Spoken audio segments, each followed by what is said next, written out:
welcome back to another vlog of @পারিবারিক channel. It's a brand new day and a brand new vlog। তো আজকের দিনটাকে এখান থেকে স্টার্ট করছি। আজকে সোমবার, ব্যস্ততায় ভরা দিন এবং সকাল থেকে ব্যস্ততা পুরো দমে শুরু হয়ে গেছে। ফার্স্ট কথা হচ্ছে ওর স্কুল খুলে গেছে আজকে, তাই সকাল সকাল ওকে স্কুলেতে চলে যেতে হয়েছে। আমি সকালবেলায় উঠে বিছানাপত্র, আমি একটু দেরিতে উঠেছি, ও উঠে স্কুলে চলে গেছে, তারপর আমি উঠেছি। তো উঠে বিছানাপত্র তুলেছি, গোপালকে সেবা দিয়েছি, ওয়াশিং মেশিনে জামা কাপড় কাচাকাচি করতে দিয়েছি, চা বানিয়েছি, ওকে চা দিয়ে এসেছি, ওর মেডিসিন খাওয়ার ছিল মেডিসিনস দিয়ে এসেছি। সেইগুলো সমস্ত করে নিজেও একটু চা বিস্কুট খেয়ে, ব্রেকফাস্ট এখনও করিনি, হয়তো আসলে করব, চা বিস্কুট খেয়ে আমারও কিছু মেডিসিনস ছিল সেগুলো খেয়ে, তারপরে জামা কাপড় পেছনে মেলা ছিল সেগুলোকে তুলে এনেছি, সেগুলোকে পাট করে তুলে তারপর তোমাদের সঙ্গে কথা বলতে আসলাম। ব্লগ এডিটিং অ্যান্ড অল এখনও স্টার্ট হয়নি, সেগুলো করতে হবে আমাকে। এবং আজকে সোমবার, অবভিয়াসলি আমার কাজের ব্যস্ততা থাকবে, কাজেও বসতে হবে। তো 10টা এখনও বাজেনি, এখন 10:45 অ্যারাউন্ড বাজে। তার আগে এই সমস্ত কাজ গুছিয়ে নিলাম যাতে কাজটা শান্তি মতন করতে পারি। প্লাস এদিকে আমাদের আবার সুগার ফ্রি শেষ হয়ে গেছে, সুগার ফ্রি দিয়ে চা খাই। সুগার ফ্রি আনতে যাবো এখন একটু মুদিখানার দোকানে, সেটা কিনে নিয়ে এসে দেন আমার অফিসের কাজ নিয়ে বসে যাবো। আর ওদিকে সব সেরে স্কুলের বাচ্চা টাচ্চাদের ছেড়ে দিয়ে আসুক, আসলে তারপরে এদিকে বাকি কাজকর্ম করবে ঘরে, আর ব্রেকফাস্টটাও রেডি করবে আশা করি, তারপর ব্রেকফাস্ট খাবো। তো এই হচ্ছে সকালের আপডেট। আজকের দিনটাকে এখান থেকে শুরু করছি। রোজ ঝলমলে দিন, আকাশের অবস্থা দেখো, চারিদিকে মেঘ মেঘ মেঘ আর নীল আকাশ সব রকমই রয়েছে। তো গরম থাকবে মনে হচ্ছে, চিচিরে গরম, ঘামছি অলরেডি। তো দেখা যাক কীরকম কাটে আজকে সারাদিনটা। আমাদের সঙ্গে থাকো, সাপোর্ট করো, দেখতে থাকো। এই দেখো বাচ্চাদের ক্লাস হচ্ছে আজকে থেকে শুরু। মোটামুটি বাচ্চা আজকে এসছে, যেহেতু ফার্স্ট দিন, আস্তে আস্তে হয়তো আসবে। লোয়ারেতে মোটামুটি অনেকজন এসছে।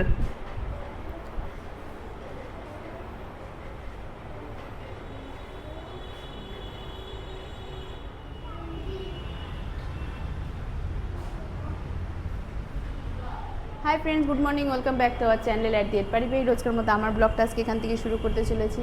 আজকে গরমের ছুটির পর আমার প্রথম স্কুল বাচ্চাদের নিয়ে বসে গেছি। তাও গরমের মধ্যে সব বাচ্চারা হয়তো আসেনি, আর অনেকের এই গরমের মধ্যে শরীর খারাপও হচ্ছে, বুঝতেই পারছি। অলরেডি একটা বাচ্চা লোয়ারের বমি টমি করে একার অবস্থা করে দিয়েছে।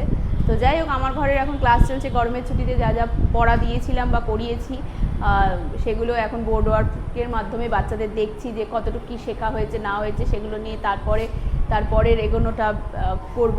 তো যাই হোক, আজকে এখান থেকে স্টার্ট করছি। সকাল সকাল উঠে ঘরের কাজকর্ম মোটামুটি সেরে, ওদিকটা শ্বশুরমশাই তখন বাজারে গেছিলো, আমি তো চলেই এসেছি। ও উঠে আমি আর চাটা কিছু খাইটাই নি, স্কুলে আমি বলতে দাও বাবা, মানে দোষটা নেবে না একেবারে। আমি চলে এসেছি, তারপরে ও উঠে, ওকে ডাকিনি, ওই জন্য আমি রেডি হয়ে চলে এসেছি, যেহেতু ঘরে লাইট জ্বালাইনি। তারপরে ও উঠে বুঝতেই পেরেছে যে দুধের প্যাকেট খোলা নেই বলে, সেটা তো আমি বুঝতে পারছি, নিজেই চাটা করে আমাকে স্কুল ঘরে দিয়ে গেছে। তো যাই হোক, এটা আমার ভাগ্য, তার কিছু বলার নেই। তার জন্য সেটা বলতে মানে লেট হচ্ছে, তো বলার জন্য উদ্গ্রীব হয়ে গেছে যে দিয়েছি, ওই যে কাপ পড়ে রয়েছে। তো যাই হোক, তো যাই হোক, এখন এই হচ্ছে ব্যাপার। তারপরে স্কুল থেকে যাই, গিয়ে ঘরের বাকি কাজকর্ম রান্নাবান্নাগুলো শুরু করব। তো ওর কাছে শুনলাম যে শ্বশুরমশাই নাকি অনেকটা এগোচ্ছে, যেহেতু গরমের মধ্যে ওনারও ভালো লাগছে না, ভাবছে একটু কাজ করবে। তা উনি ওদিকটা এগোচ্ছে, গিয়ে দেখবো কতদূর কী হয়েছে, তারপরে না বাকিটা আমাদের হবে। অবশ্য ওনাদেরটা অনেকটা, কারণ আমাদের খাবার করে না, কেননা আমাদের খাবার বুঝতেও পারে না, কারণ অত তো জানোই তোমরা সব কিছুই যে আমরা ডায়েটের মধ্যে চলছি। তা সেই জন্য ওই দিকটা কতদূর কি এগিয়ে নিচ্ছে করে নিক, তাতে আমি গিয়ে বুঝতে পারবো, তারপরে আমাদেরটা করব। আর কি বাজার টাজার হয়েছে না হয়েছে সেটাও দেখবো গিয়ে। তো এখন আপাতত ক্লাসটা করাই, ও তোমাদের সাথে কন্টিনিউ করার চেষ্টা করছে। আর বিশ্বদাকে তোমার একটা কল করার কথা ছিল, ভুলে গেছে, আমি সেটা মনে করে দিলাম, যার জন্য আমি একটুখানি বলে দিলাম। তো যাও, তুমি তোমার কাজে লাগো, আমি আমার কাজ। তোমাদেরকে বললাম এখন একটু সুগার ফ্রি আনতে যাচ্ছি আমি দোকানেতে, যাই সুগার ফ্রিটা নিয়ে আসি চট করে। মুদিখানার দোকানে, বাড়ির সামনে দোকান হওয়ার এই সুবিধা, চটজলদি সব কাজ মিটে যায়, বেশি দূরে কোথাও যাওয়া হয়ে করতে হয় না। নর্মালি নিই, ওর কাছে নেই, শেষ পাশের দোকানে পেলাম, পাশের দোকান থেকে নিয়ে আসলাম। এবার অফিসের কাজে বসি। অলরেডি মেল ফেল চেক করা হয়ে গেছে, এসছে বেশ কিছু কাজ। একটা প্রজেক্টের আবার কালকে ডেলিভারি আছে, তার জন্য সব রেডি করতে হবে, কাজও করি। স্কুল থেকে চলে এসেছি, এখন রান্নার দিকে এগোবো। এদিকে এখন সবজি টবজি নিয়ে বসেছি, সব কাটাকাটিগুলো সারি, তোমরা সাথে থাকো, কী কাটাকাটি করি, তারপরে তোমাদেরকে বলছি যে কী রান্নাবান্না করবো কি না করবো।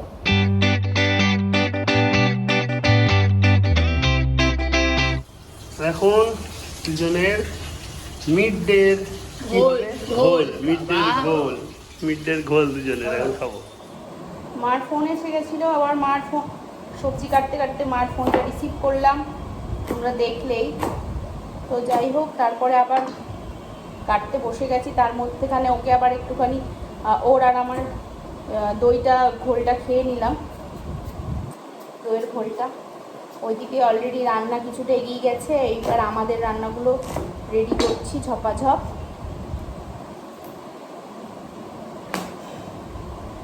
বাড়ির রান্না কমপ্লিট। যা বাজারের সব দাম বেড়েছে কি আর বলবো, রোজ রোজ আর মাছ খেতেও ইচ্ছে করছে না। জানি প্রোটিন ইনটেক করতে হবে, কিন্তু কি করবো, হয়ে উঠছে না কিছু। সবজি খাই, সবজি খেয়ে খেয়ে প্রোটিন বাড়াই। বাড়ির রান্না অলরেডি কমপ্লিট। এই যে হয়ে গেছে লাল শাক, উচ্ছে সেদ্ধ, আর এই যে মাছটা আপাতত এটা হয়ে গেছে। ভাত অলরেডি বসিয়ে দিয়েছি, কারণ এই স্কুল থেকে এসে বুঝতেই পারছে তাড়াহুড়ো করে করলাম। এদিকে শাশুড়ি মা তো টাইম হয়ে গেছে, তার স্নান ধান কমপ্লিট, কিছুক্ষণের মধ্যেই সে খাবে। আর এদিকে আমি যেসব সবজিগুলো কেটেছি, ওদিকে ভাতটা হলে এই যে পাঁচমিশালি সবজিটা করব, আর একটু ঢ্যাঁড়স করবো ভাবছি। ঢ্যাঁড়সটাকে এরকম করে কেটেছি, আর বাটা করেছিলাম সেদিন, বাটা শেষ হয়ে গেছে, আবার একটু করে রাখবো। এই পটলগুলো বুড়ো বুড়ো হয়ে গেছে, আর একটু চোকলা দিয়ে আবার করে রাখবো, যাতে আবার এক দুদিন সবাই মিলে খেতে পারে। এই হচ্ছে আপাতত প্ল্যান। তো এবার সব ভাতটা হতে হতে এগুলো পরিষ্কার করে ফেলি।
কাজ ছেড়ে এখন বেরোতে হচ্ছে একটা কাজের জন্য। ওই মিয়ামোড়ের দিকে যাচ্ছি, মিয়ামোড় না, বেসিক্যালি মঞ্জিনিস যাব। কেন যাব সেগুলো তোমরা পরে জানতে পারবে, সব এখন বলে দিলে তো হয়েই গেল। এদের বন্ধুদের কী সব প্রোগ্রাম আছে, সেই প্রোগ্রামের খেসার দায়িত্ব আমার ঘাড়ে এসে পড়েছে, আমাকে সামলাতে হচ্ছে। নাহলে বাড়িতে ব্যাদ করছে, খালি কাজই করে যাচ্ছে, আমার কিছু করে দিচ্ছে না, তার চক্করে আমার এখন বেরোতে হচ্ছে। যাই গিয়ে কাজটা সেরে আসি। তো স্নান টান কমপ্লিট করে কাজ থেকে উঠে খেতে বসে গেছি। দেখো আমাকে ভাত দিয়েছে, বড়ি দিয়ে, বাদাম দিয়ে, লাল শাক দিয়েছে, এদিকে এটা চিচিঙে ছিটকি দিয়েছে, এদিকে ঢেঁড়স দিয়ে কিছু একটা করেছে সেটা দিয়েছে। কিন্তু ও নিয়েছে, ও যেভাবে লাল শাকটা করে এই বড়ি দিয়ে, বাদাম দিয়ে, আমার এটা দারুণ লাগে খেতে। ও খেতে ভালোবাসে, কিন্তু দেখো ভাত খাবে না তো খাবে না, কোনটুকু ভাত নিয়েছে খালি দেখো। ডায়েট মেনটেন করার জন্য এইটুকু মাত্র ভাত খাচ্ছে। যাই হোক, আমি তো খাবো, আমি ভাত ছাড়া কী করে লাল শাক দিয়ে খাবো, আমায় খেতেই হবে। আমি অ্যাজ ইউজুয়াল আমার কাজ নিয়ে ব্যস্ত আছি, তখন থেকে বসে একভাবে কাজ করে যাচ্ছি সারা দুপুর। ও একটু রেস্ট নিয়ে ওর এখন পড়তে চলে এসছে, পড়াতে গেছে। চলো তোমাদের সঙ্গে শেয়ার করছি সবই। আমি তো কাজ করে শেষ করি, আবার বিকেলবেলাতে একটা কাজ আছে। সেই কাজটা হচ্ছে এটা, যে তোমাদেরকে তো বলেইছিলাম অলরেডি ডিলে হয়ে গেছে স্টক মার্কেটের এপিসোডগুলো আনতে। একটা এপিসোডের পর সেকেন্ড এপিসোড আর আনতে পারিনি নানা রকম কারণের জন্য। আমার বন্ধুটার মায়ের শরীর খারাপ ছিল মাঝে, না আমার আবার কাজ পড়ে গেছিলো, ওরও শরীর খারাপ হয়েছিল, তো আর হয়নি। তো আমরা ডিসাইড করেছি আজকে তার পরের এপিসোডটা শ্যুট করব। তো হয়তো আমাকে বিকেলবেলা ওকে জিমে দিয়ে দেবো, ওকে জিমে পাঠিয়ে দেবো, দিয়ে আমি হয়তো চলে যাব ওই ব্লগটা শ্যুট করবার জন্য, মানে ওই এপিসোডটা শ্যুট করার জন্য ওর বাড়িতে গিয়ে ওখানে সব শ্যুট করে তারপরে আবার বাড়ি ব্যাক করব। এটাই এখন পর্যন্ত প্ল্যান আছে, দেখা যাক কী হয় না হয়, সব জানাচ্ছি। তো যেমনটা তোমাদের বললাম, সব পড়তে এসছে, পড়াচ্ছে আপাতত 5 জন। ওই আসবে না আজকে প্রবীণের, মানে নাটক, মানে এখন এবার নতুন নাটক ধরেছে যে এইগুলো করে আর কি যাব না। রোজ এসে তো একটা পড়ার বেশি দেয় না, এখন আর কি শরীর খারাপের বাহানা করে না এসে আর পড়া করতে হবে না, ওর দ্বারা আর হলো না, হয়ে গেছে ওর, বোঝা গেছে। এখানে বাকি কারোর ওই নাটকটা শেখার ইচ্ছা আছে নাকি? বাকি কারোর হলে তো মানে আমার ডান্ডা কথা বলবো, ওই ডান্ডার বাকিটুকু ভেঙে দেবে তাহলে তার পিঠেতে। ডান্ডা কথা বলবো, বাকি কারোর সাহস নেই। ও একটু নতুন তো, এটা তো সব পুরনো আমার কাছে, সবাই পুরনো, হুম। সায়ন একা নতুন, সায়নটা করে না, কিন্তু বাকি সবার আমার কাছে অভিজ্ঞতা হয়ে গেছে, ঠিক আছে না? আর না হলে কি হতে পারে, আচ্ছা তো অভিজ্ঞতা, ও তো বেচারা নাক ভেঙেই বসে আছে অলরেডি। অভিজ্ঞতা আছে তো। Very good. তো বন্ধুরা পড়িয়ে উঠে একটু লোক এসেছিল বাড়িতে, তাদেরকে এন্টারটেন করলাম, করার পর এখন দেরি হয়ে গেছে, এখন জিমের উদ্দেশ্যে বেরিয়ে যাচ্ছি, তো জিমটা করে আসি। অ্যাকচুয়ালি হয়েছিল কি আজকে বাড়িতে লোক আসবে সেটা দুপুরবেলায় জানতে পেরেছিলাম, এবার তখন জানার পর মানে দুপুরবেলা বেলাতে আর কি, সকালবেলা স্কুল থেকে আসার পর তো তাড়াতাড়ি রান্নাবান্না সেরে নিয়ে একটুখানি স্টুডেন্টদেরকে ফোন করলাম যাতে ওরা তাড়াতাড়ি চলে আসে। তো সবাই তাড়াতাড়ি চলে এসেছিলো, তাদেরকে তাড়াতাড়ি ছেড়েও দিলাম, গার্জিয়ানদেরকে বারবার করে বলে দিয়েছিলাম যে তাড়াতাড়ি নিতে আসবে, আমার বাড়িতে লোক আসবে। তো এসছে, এবার ওরা বেরিয়ে গেল, এবার যাই তাহলে জিমটা করে আসে। আর ও তো একটু ওর কাজে যাচ্ছে, যেটা তোমরা ওয়েট করছো যার জন্য, সেটা নেক্সট এপিসোডের জন্য ও যাচ্ছে। তো সাথে থাকো, সঙ্গে থাকো, আমি এখন জিমটা করে আসি, পরে তোমাদের সাথে কথা হচ্ছে। আর ওর সাথে কি কথাবার্তা হয় না হয়, ও কখন বেরোবে তোমাদেরকে বলবে। তার আগে ও অবশ্য যেহেতু আমার লেট হয়ে গেছে, আমাকে চট করে একটু আমি ওকে জিমে ড্রপ করে দিয়েই ভাবছি চলে যাবো একবারে। সেটা তোমার ব্যাপার, কিন্তু এখন তাড়াতাড়ি চলো। চলো এসে আমি এবার এখানে ঢুকবো, ঢোকার পর তারপরে আমাদের যা আছে পরের এপিসোডটার জন্য রেডি করি শেয়ার মার্কেটে, তারপর তোমার সাথে শেয়ার করবো। তারপর তো যাই, ওর সঙ্গে কথা বলি, সব সারি। আমি এখন লিফটাতে, জব ওয়েল ডান, সব হয়ে গেছে, এই যে নামছি লিফটে করে, তো নিচে যাই, যে বাড়ির দিকে যাই। ওর জিম হয়ে গিয়ে থাকলে ওকে জিম থেকে কালেক্ট করি, মানে নিতে যাই, নিয়ে তারপর বাড়ি যাবো। দেখছি আমি এখন হয়তো জিমের দিকেই যাবো, পরে তারপর বাড়ির দিকে যাচ্ছি। এই হচ্ছে ব্যাপার, হলো ভালোই, আজকের সেশনটাও হলো, সব খুব তাড়াতাড়ি পোস্ট হবে, তোমরা দেখতে পাবে। জিমেতে আমি চলে এসেছি, এদিকে দিদি কাকু একজনকে এক্সারসাইজ করাচ্ছে, আর মোটামুটি ভিড় আছে জিমে, ভালোই সব চলছে। ওই সাইডটায় কোনাটায় করছে। তো জিম থেকে বেরিয়ে আছি, আর একটা দায়িত্ব কাঁধে আছে, সেই দায়িত্বটা এখন করা হয়নি, সেটার জন্য এখন দুজনে মিলে কিন্তু আমাদের মেন একটা কাজ আছে কালকের উদ্দেশ্যে। ও সকালবেলা একটা কাজ আমাদের বন্ধুদের করে এসছে, আর একটা কাজ বাকি আছে, কারণ সেটা নইলে কালকে যদি কোনো প্রবলেমে পড়ে যায়। তো এখন আবার জিম থেকে বেরিয়ে ওখানে যাচ্ছি, প্রায় 9টা বাজে, এসেই মাকে ফোন করবো, না মা ফোন কলের ওয়েট করবে। তো যাই হোক, এখানে বেরিয়ে যাচ্ছি, চলো। তো এই যে মিষ্টির দোকানটা এলাম, কিছু অর্ডার দেওয়ার ছিল, সেটা দিয়ে নিলাম, নইলে কালকে প্রবলেমে পড়ে যেতে হবে, কারণ সেই জিনিসটা থাকে না সব সময় এখানে। তো এখন চলো, হয়ে গেছে কাজ, মিটে গেছে, এবার বাড়ি যাই। তো বাড়ি এসে চেঞ্জ করে ডিনারটাও করে নিয়েছি, আর ভালো লাগছে না। তরকারি তো করাই ছিল, যেমন তোমাদের বললাম, দুজনে মিলে খেলাম। আর ও রুটি খেলো, রুটি ছিল বাড়িতে পড়ে, শাশুড়ি মা মনে হয় খায়নি, দুটো ছিল, বললাম খাবো, তাই দিয়ে দিলাম। আমিও তরকারি দুজনে মিলে, যাই হোক ডিনারটা কমপ্লিট করে নিয়েছি। তো আজকের মতো এখানে এন্ড করছি। পারলে তোমরা আমাদেরকে সহযোগিতা করো, প্লিজ সাপোর্ট করো, তোমাদের সাপোর্টের জন্যই আমরা অনেক দূর এগোতে পারবো, যদি ভালোবাসা দাও আর এইভাবে আমাদের সাথে থাকো। তো আর বেশি কথা বলবো না, এখানেই এন্ড করছি। আর ভালো লাগলে অবশ্যই লাইক শেয়ার কমেন্ট করতে ভুলো না। তাহলে আজকের মতো বিদায়, দেখা হবে আগামীকাল, টাটা।